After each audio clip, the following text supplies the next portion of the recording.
Today I'm gonna show you how to play this game. This is called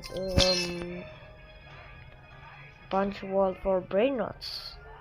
First, you have to pick up brain rots here. Next, when you pick up, collect money and put here. Go to the glove store if you have enough money and buy gloves.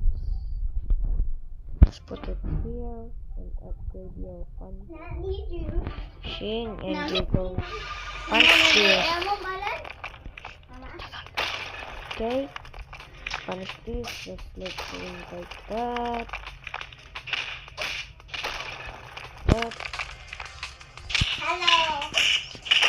Like this and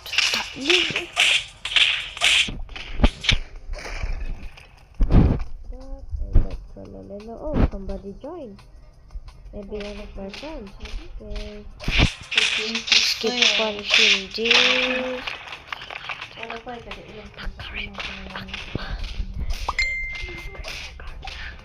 Okay. Do this. These are better brain rots than before. See what we can get. 2K. Maybe this is the best brain rot I can see.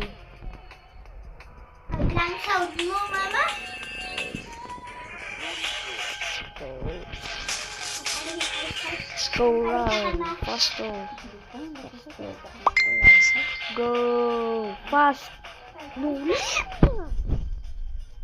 Hey guys, welcome back. Get some brain rots. Let's go here. Collect our money. Place it to another brain rot. Let's collect our money. Let's go to the stores. Let's go see if we can afford another glove. No, we need 500k. Let's upgrade our power. Maybe do like this. We can one punch here, another one punch, another one punch, maybe two.